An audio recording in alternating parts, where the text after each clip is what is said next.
We are live. I want to thank everyone for tuning in to a very special edition of Off the Record on the People's Podcast this evening. We have a magnificent guest with us tonight, one who is going to give us some amazing information as well as inspiration. And that is none other than the frontline soldier, scholar, student in the ministry, activist, family man, and so much more. None other than our brother, student minister Nuri Muhammad. Assalamu alaikum, sir. Alaikum salam, brother Joshua. Yes, sir. And on behalf of myself, my family, and the viewing audience of the People's Podcast, we want to thank you for taking time out of your busy schedule to come have a conversation with us today. Well, thank you for the invitation. Thank you for the wonderful introduction, and I'm honored to be here.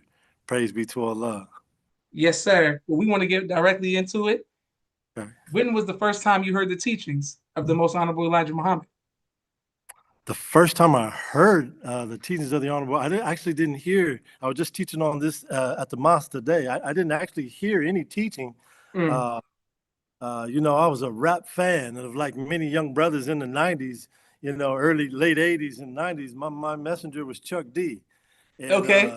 It was Chuck that said that there was a prophet by the name of Farrakhan, and and I became interested because I thought living in Stockton, there was no way that I would ever meet. I believe what Chuck was saying was true, but I would never think that I'd have the opportunity to meet with a prophet.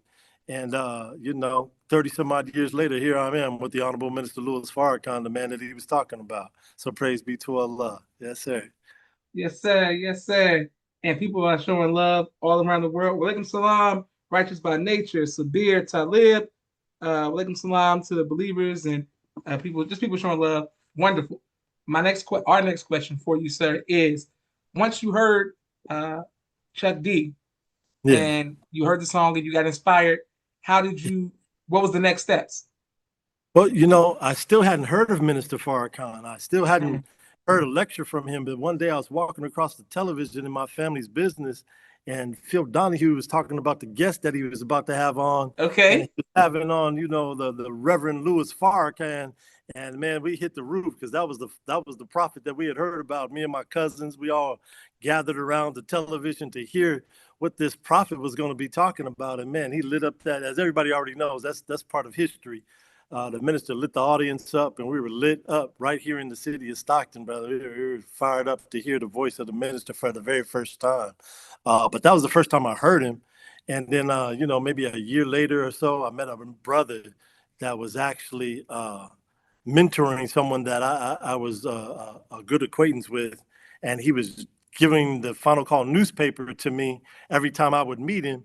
And I didn't even recognize, I was so dead, Brother Joshua, I didn't even know Minister Farrakhan was in the paper. I didn't know that was the final call. That was Honorable Minister Louis Farrakhan, the person I told myself that I was going to be looking for. I didn't even know it was him. I've been seeing him for about a month and a half. Every week, he was giving me the final call. And I did not know Minister Farrakhan was in the paper that the brother was giving to me. I did not associate it with it.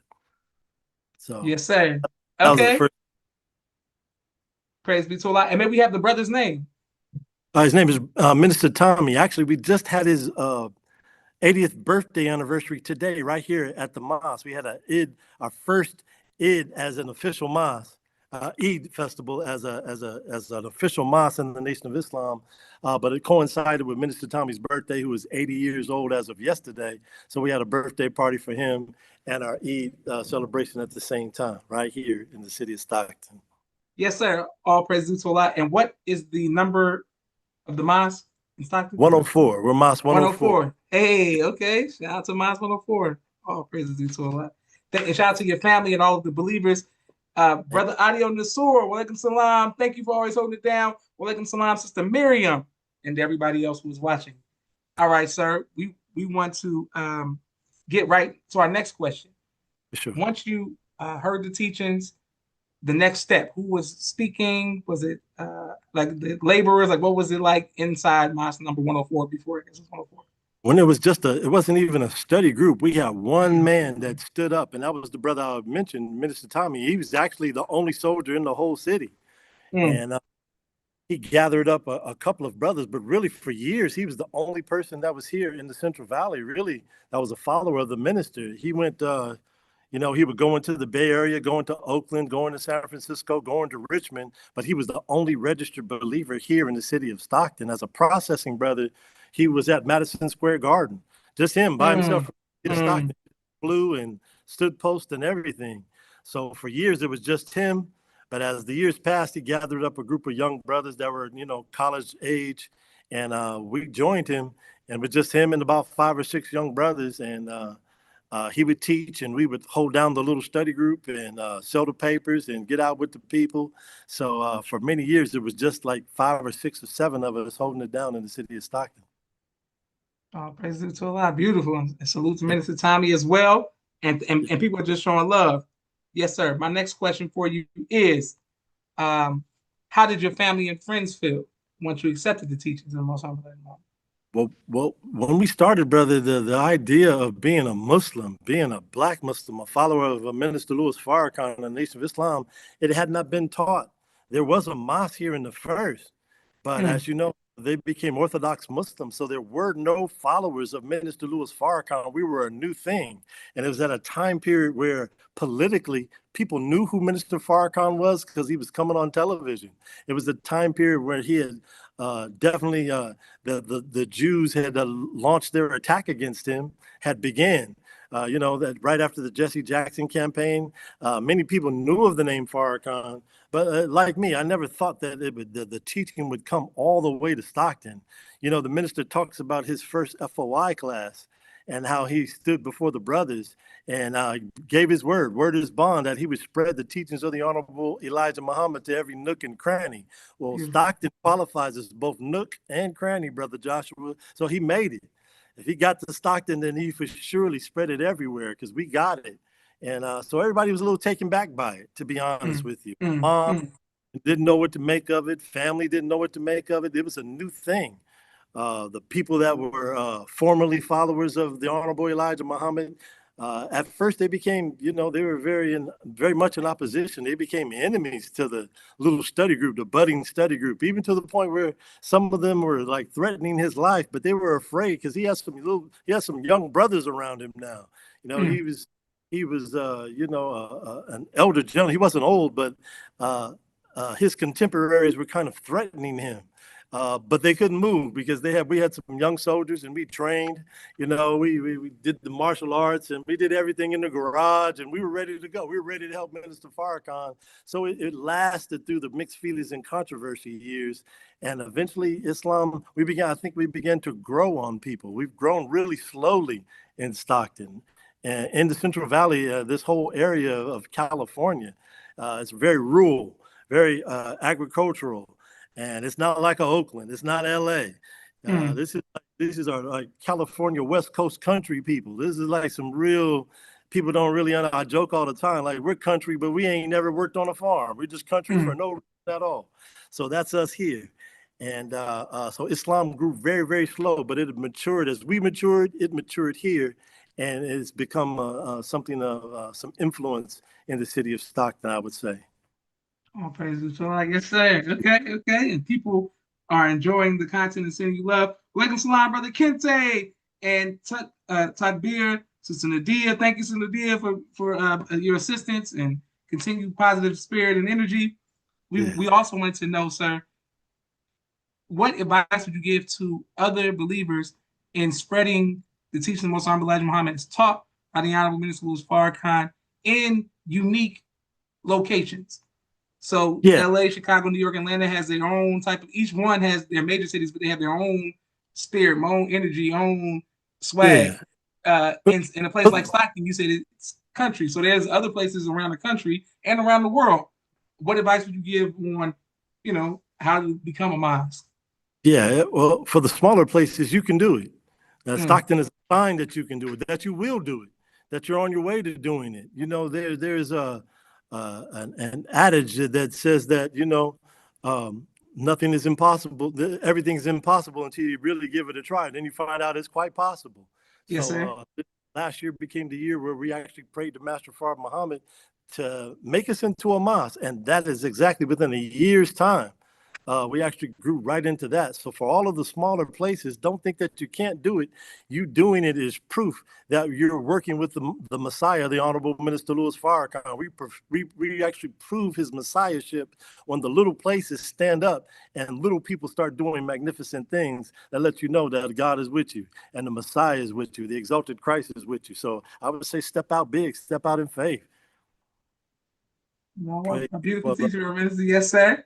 And speaking of you being in the ministry, what advice would you give to a lot of us see people on the rostrum teaching, respect, honor. We like, man, so we put together our speeches, we're studying there. But what else would you want others to know who aspire to be laborers or to labor, but especially in the ministry to help spread the teachings? What advice would you give to people about what it really takes to, outside of the speaking part aspect of being a minister? People had told me this before, but I had to learn it, that ministry is more than teaching from the rostrum. Teaching from the rostrum really is just a small portion of ministry. Ministry is what the word actually means, to serve. And when you become a servant of the people, that becomes your life's mission, to serve people. When you find fulfillment in that and your purpose in that, you'll find that those are the ministers, those are the captains, those are the lieutenants, those are the laborers who have a desire in their heart really to serve people. They don't want the title, they want to help people. And when you have that kind of spirit, then that's when you grow into the other aspects of what they call quote unquote ministry. So. Beautiful. All praises to Allah. Yes, sir. You're teaching, and people are showing love all around the world. Oh, here's one of the questions. When did you go from seeing the Honorable Minister Louis Farrakhan as perhaps an activist or a leader, someone Chuck D was talking about, as Reverend Farrakhan, as Donahue called him, to seeing him as someone who was in fact divinely guided? As soon as he opened up his mouth, Brother Joshua, I believe just Chuck D said that he was the prophet. And I've never deviated from the idea of the divinity of that man that was talking. I saw God in him. One year that he done a lecture, it's called Jesus Wept. And I believe it was in Kansas City. And as the minister was teaching this lecture called Jesus Wept, he talked about 4 hours on that little small sentence in the New Testament, Jesus wept, talking about Lazarus and the condition of Lazarus. And the minister went into the man that was dead, his condition, and why Jesus wept over him. And as the minister began to teach on Jesus and his suffering in trying to raise Lazarus, the minister began to cry. And as I was watching the minister cry, my eyes swelled up with tears as well, because I said to myself, either this man knows Jesus better than any other person that has ever lived, or he's Jesus himself. And I was probably a little bit right on both of those.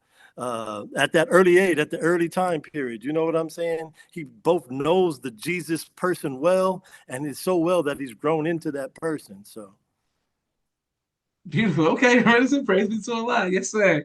Excellent. People,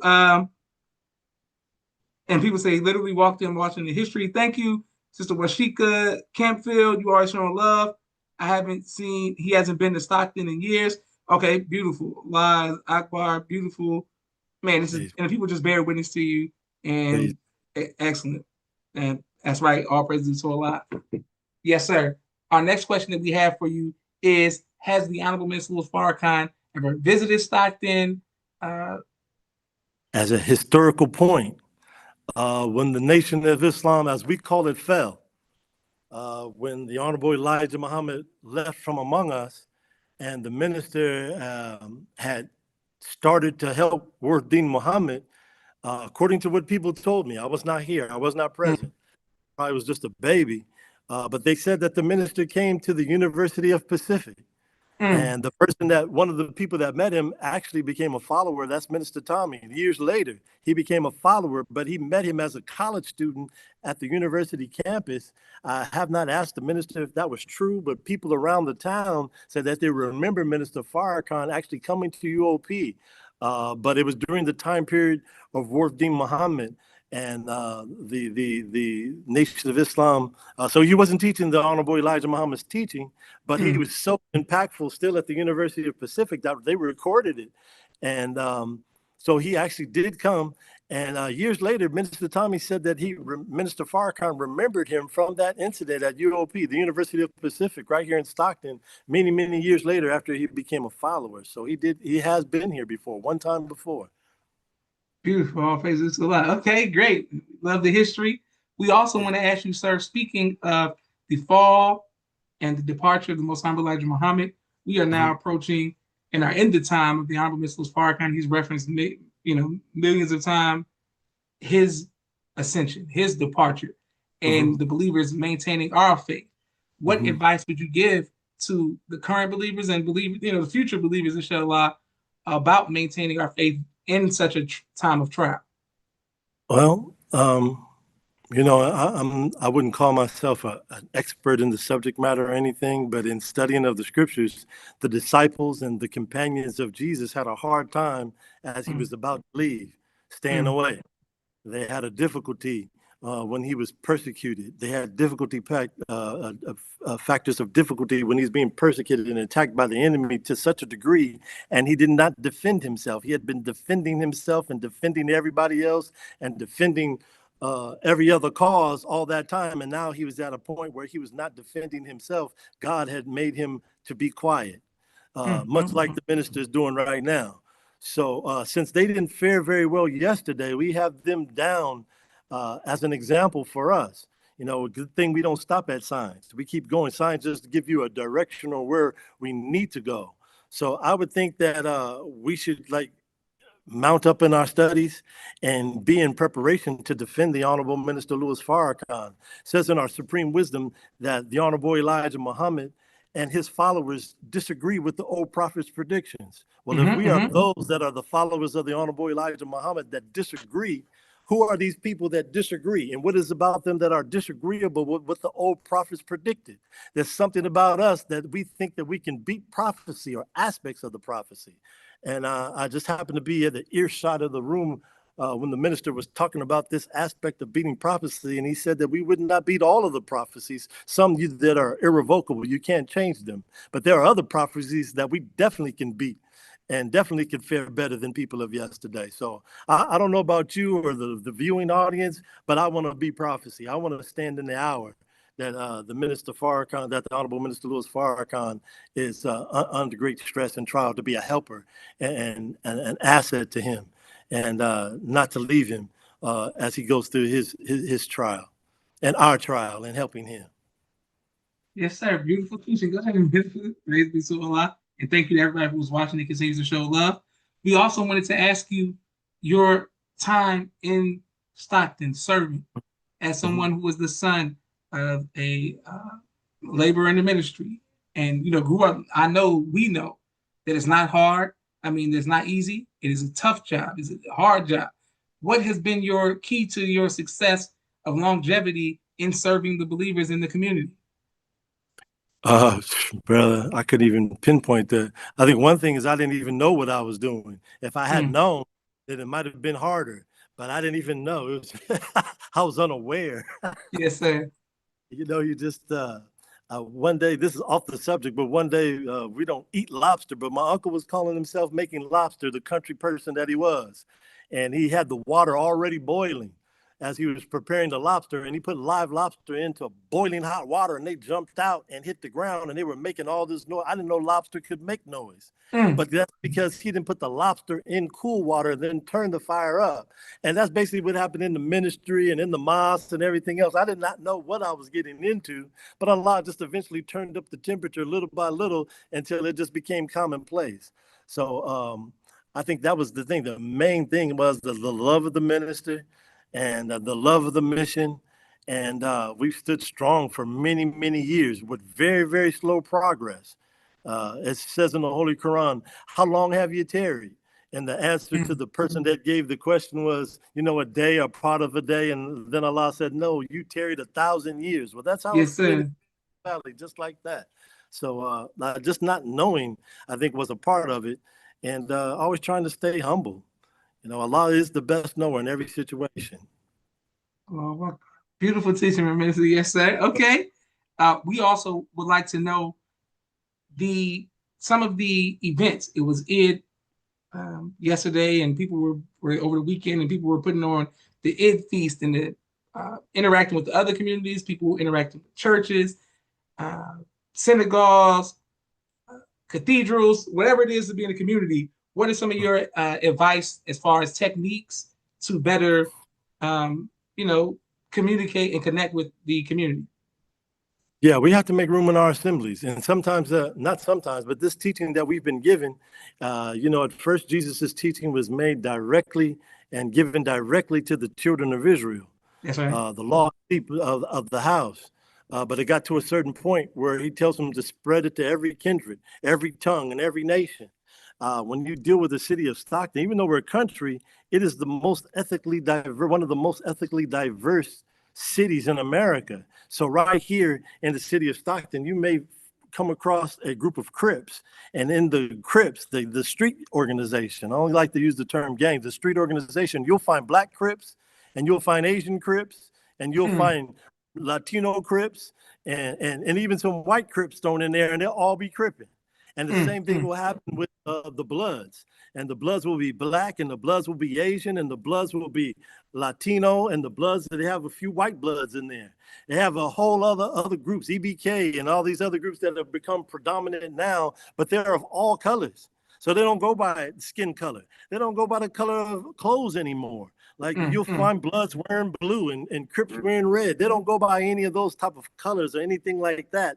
So they're more ecumenical than even the church or even the mosque. Because even in the mosque, you'll have the Black Muslims that are Black. They go to one mosque, but they won't be with their Arab brothers and sisters. You know what I'm saying? In the church, just like church, the white Baptists that may meet at First Baptist, but at the Black Baptist church, it'll be all Black people. But in the gang members, the young people, they've moved, they've shifted the paradigm of how people think, and that's what Stockton is, and really that's what America is becoming. So the Nation of Islam has to prepare itself for people that will come into our meetings that don't look exactly like us in the original family, and we have to prepare ourselves for that.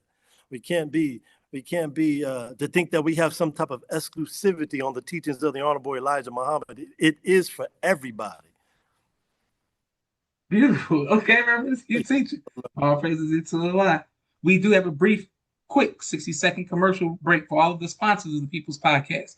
We are grateful for every like, share, and subscription. Thank you to every anonymous Cash App, every super chat.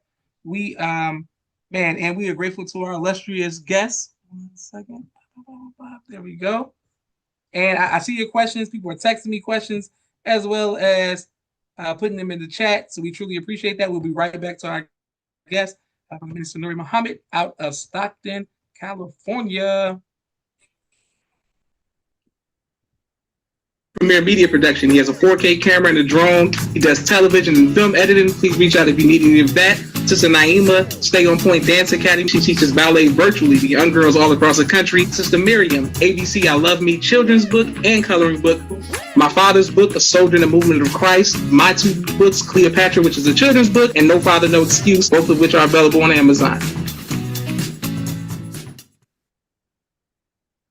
Wonderful. As well as Star Crescent Upholstery out of Detroit, Michigan, and Raymond's Father and Sons Lawn Care. Thank you for all of you all Cash Apps and everybody's sponsorships. Wonderful. All right. And welcome salam to Naima and to the baby. Thank you to everybody else who was watching. Babies. And Brother Adi on the source is welcome Mosque number 104 to our Nation of Islam. Allahu Akbar.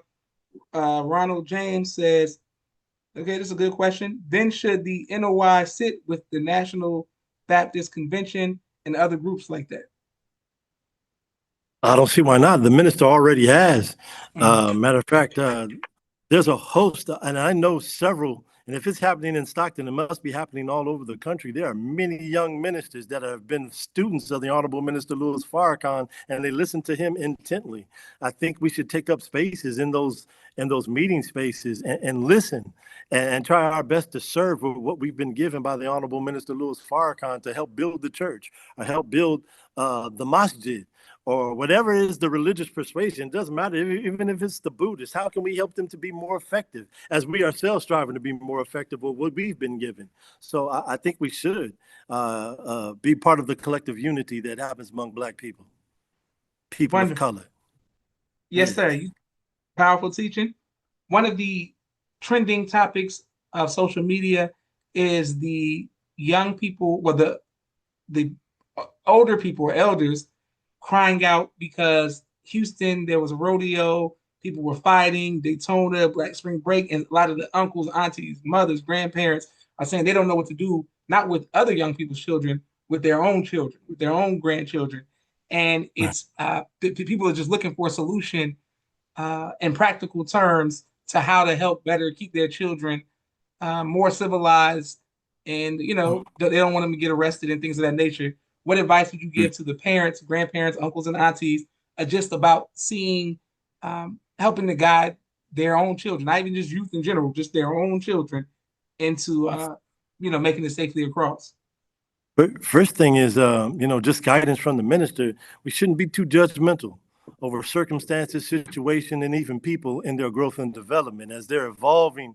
As young people, you can't judge everything. A fruit never falls far from a tree. So if Mm. you think the fruit is crazy, well, then what was the tree that produced the fruit? So we have Yes, to sir. keep that in mind. That our children, they're not ours. They come through us, but they're very similar to ours. They're mores, their value system, very much like the parents were, to a great degree. So I say first thing is not to be too judgmental, and then look for places of wisdom to try to guide them without judging them. To guide them into wisdom, and you have to leave them out of your houses. It's incumbent upon all of us in order to have a safer community, a more wholesome community than the pastors and leaders and even parents. We have to come out of our houses and into the street where the young people are. And we have to not serve over them, but serve under them. You know what I'm Beautiful. saying? We have too often that leadership tries to serve over the people. They want the young people they want to serve over young people. They want to tell young people what to do. No, you let them come up with what they want to do, and then you guide what it is that they want to do. Don't we have to learn how to get out of the way as we get older? I have to learn it myself. I found myself, I'm not as young as I thought I used to be. I tried to listen to some rap music the other day and I just couldn't catch it. So it wasn't the same. So that Mm, lets me know I'm starting to get into the age bracket where it's not starting to make any sense, but not to judge it, but to guide it. So that's mm. what I would say. Don't judge them, guide them. And let's get out in the street. We still have to get into the street with them. Praise be to Allah. Beautiful teaching. Yes, sir, Minister. All right, wonderful. And okay, Waiting Salam. So the D has a question. In the light of our most recent instructions about making our neighborhoods a safe place, what is your advice on how to address the families who experience violence? Mm. That's Sister Nadia, you said that was? Is Yes, that from sir. Stockton? Yes, Yeah, sir. she's the one that advised you to put me on this show. So I got beef with her. Uh, I would say that never, if you've experienced something like the violence that transpired in Stockton earlier, last part of last year, where there was a mass shooting of young people, Mhm. um, never put aside your trauma. There's nothing wrong with going to go see a licensed therapist when you've experienced a traumatic incident. There's nothing like going to talk to a professional of some sort. And Mm. every Black person needs a therapist, needs auditing, needs some type of mental health therapy, needs safe space to talk about their issues. Never deny yourself that as an original person, as an original man, you deserve that space to talk freely about what you've experienced. That's part of being ethical. When you can experience something, observe it, and then talk about what you've experienced without any fear or without any hindrance or whatever. That's a part of you being at one with yourself. So never put up your ability to go and get some therapy, to go get some help through tough situations. So I've been sitting with a lot of families that lost some loved ones. I experienced loss myself. My son was shot and killed maybe 3 years ago, going on 3 years now. And that was a very difficult thing. He was raised Muslim, but he was in the street. And it's a difficult thing when your parents are, quote unquote, people that go to church or people go to the mosque. You don't think that your loved ones experience these things. No, it's usually the pastor's son or the preacher's son or the imam's son or the minister's sons or daughters that experience things. They go through things, and get your children to let them have access to be able to talk about things that trouble them. Some therapy sessions, and that's maybe something that I had to learn since the loss of my son. But the last thing was on his mind was, the mosque and the efficacy of the mosque, and how we were going to get out in Stockton and in cities like Sacramento and do the work. So that was on his mind on the very last day where he was shot. That the mosque was on his mind to let me know he was turning. He was on his way. May Allah be pleased with him. But we have to give those vehicles, open up the door for that kind of vehicle to our young people, to our children, and to ourselves. Well, yes, sir. May Allah forever be pleased with your son, and and we send in positive energy and comfort to your family. May we have his name. Name is Brother Youssef. Brother Youssef. And I would say, yes, I would say to that, the only way to get through something like that, the Honorable Minister Louis Farrakhan, in him, Brother Joshua, and to anybody listening, Allah has allowed him to be the answer. In the instructions to the laborers, it said, why is stress made to the Muslims to copy the minister, comma, the Honorable Elijah Muhammad's answers? Many people read that as the minister, that's Elijah Muhammad. No, that's talking about a minister, comma, you have to pause right there. That is the Honorable Elijah Muhammad's answers. So whatever problem that we're going through, in Minister Farrakhan is an answer how to handle that situation. And I was able to lean on the words of the minister, Louis Farrakhan, to get me through that dark hour. He is definitely a stone that you can stand on, something firm. What he's taught us is something firm. You can find a lecture on it, a tape on it, and he can guide you in that dark hour where there's a chance that you might fall. His footing is firm. We can put our feet down where his foot has went, and we'll survive that test, that trial. And I definitely made it through because of the leaning hard of the Honorable Minister Louis Farrakhan, leaning hard on the Honorable Elijah Muhammad, and of course praying to the God, Master Fard Muhammad, the whole way. I was able to, that helped me out a lot. That helped me make it through. Beautiful. Do you have other children?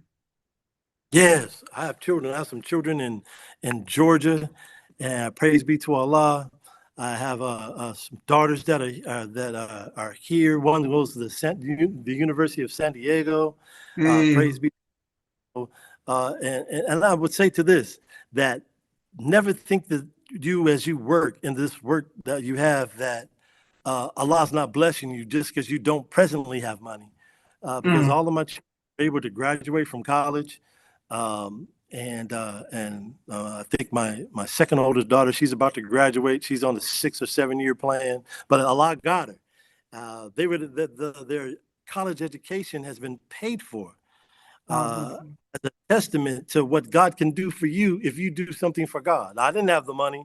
Can't lie and say it came out of my pocket, but it is all definitely directly related to the work in Islam and being a servant to the people. God opens up the door for your families. Go ahead.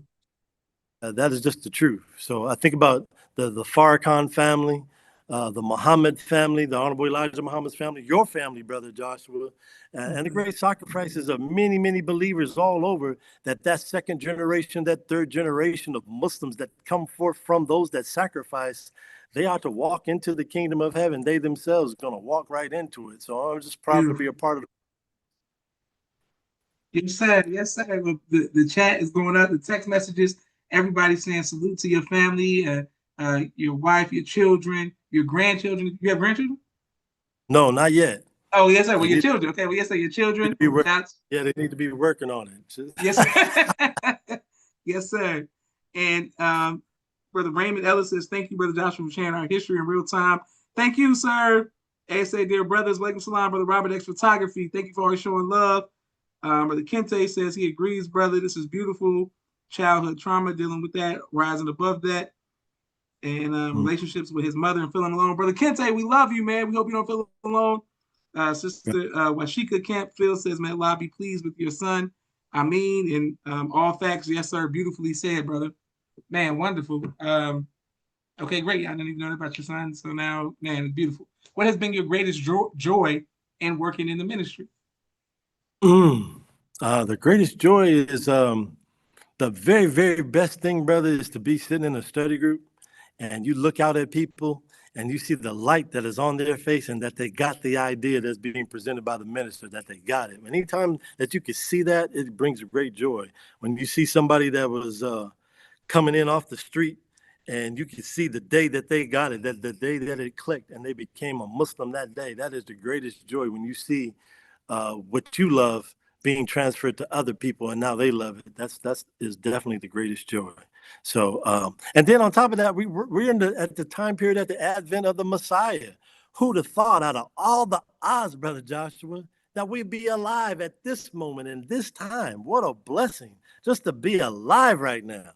So people have been reading about the day in which we live in. They wish that they could be with us. Praise be to Allah. So that's a Yes, blessing. sir.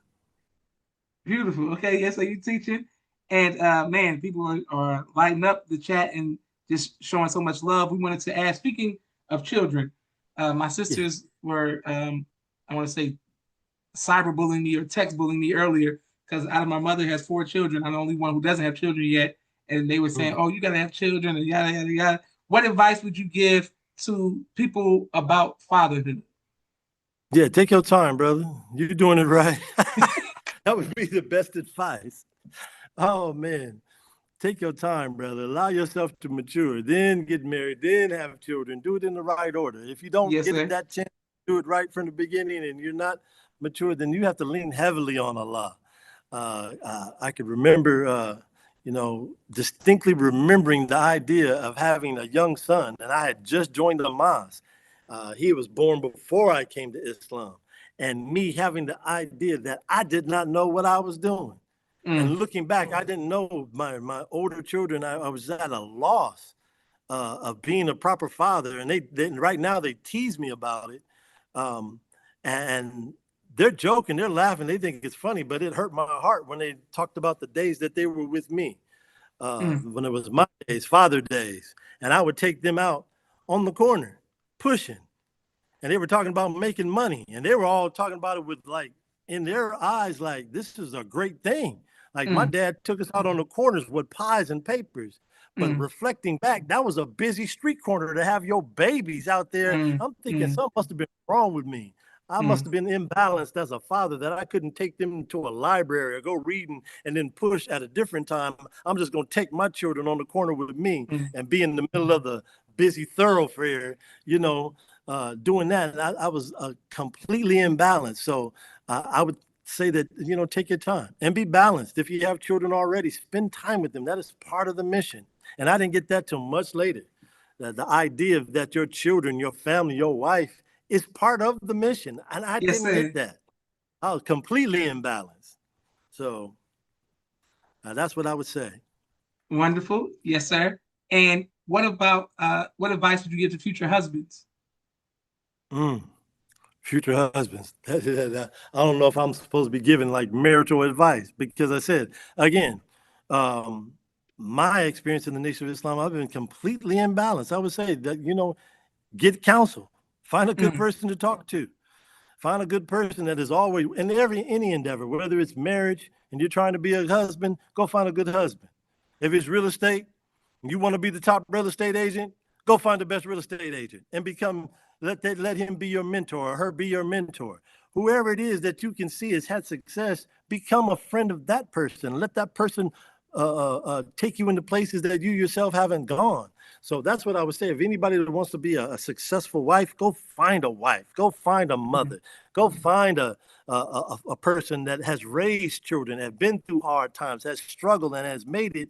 And then you take on some of their characteristics that you think are positive or advice that they would have for you. That's what I would say. Just go find somebody. And of course, the best example has always been the Honorable Minister Louis Farrakhan. If you okay. don't know, you have no excuse in this hour. You can pull up tape after tape, lecture after lecture, where the ministers talked about families. But it's always good to have somebody in your proximity that you know that has also been successful to let you know that it is possible. Beautiful teaching. Yes, sir. Praise be to Allah. And Alaikum Salam, people putting the muscle emojis and Good job, brother student minister Nuri Muhammad. I'm right there. Thank you, brother Kente, and then people are showing love. Great advice. Praise be to Allah. Great advice from Naima. Praise be to Allah for our Mrs. Farrakhan. This is beautiful. Thank you very much, brother Robert X Photography. Excellent. From Chanel Robinson. Thank you for your answer, brother. People just, man, this is great. And because I had not known you, I have not been exposed to Stockton, California, only through music. Hearing a lot of West Coast rappers talk about Stockton. Where can J-Bo, we? yeah. Yes, sir. Where can we find you? Exactly. Where can we That's my find? little homie. Yeah. Okay, I didn't know that. Yes, sir. Where can we find you on social media? How can people, find you and locate the mosque, hear your lectures? Yeah. Well, we're working out that modern technology right now as we speak. Mm, We meet in downtown Stockton, 421 Minor, every Sunday at 11 o'clock. On social media, I just have a page, and Mosque 104 has a page, but we haven't really utilized it like we should. It's mm. platforms like yours, Joshua, that lead the way. So we Praise need be a to Allah. host of young people to teach those people that they're not old, they're just older, and to Yes, sir. coach us in modern technology and to use it. Really, I don't think the Nation of Islam uses modern technology well. We may use it better than other organizations that we've seen, but we need to pull in the young people to help take our platforms and make it reach as far as we can, the ability of them to reach in our cities. Definitely have to utilize it more. So I'm looking right now for talent. Definitely a search for talent everywhere, and I need some young people to help put us on, like for sure. Beautiful. Yes, sir. We and thank you for your great testimony today, your honesty, your transparency. We would like to know, on a lighter note, what is Yeah. your favorite album of all time? Oh, now that's a difficult one. That is a difficult question. It would have to be um, there was an album that Ice Cube made when he left NWA and he went to the East Coast. That first EP, I forget the name of it, but that might have been my favorite. And Chuck D and Terror Squad, they did the music to it.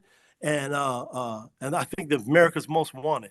That's Ice America's Most Cube. Wanted. Okay, okay. Yeah, I think that's what it is. So it's between that and the Public Enemy has always been a standard, all the way from the very beginning. So anything by Chuck is good, but I'm an Ice Cube fan. I'm a West Coast fan of rap music altogether. Right now, I try to listen to as much rap as possible. J-Bo's hot right now all over the Yes, country, sir. even though he's Yes, sir. incarcerated.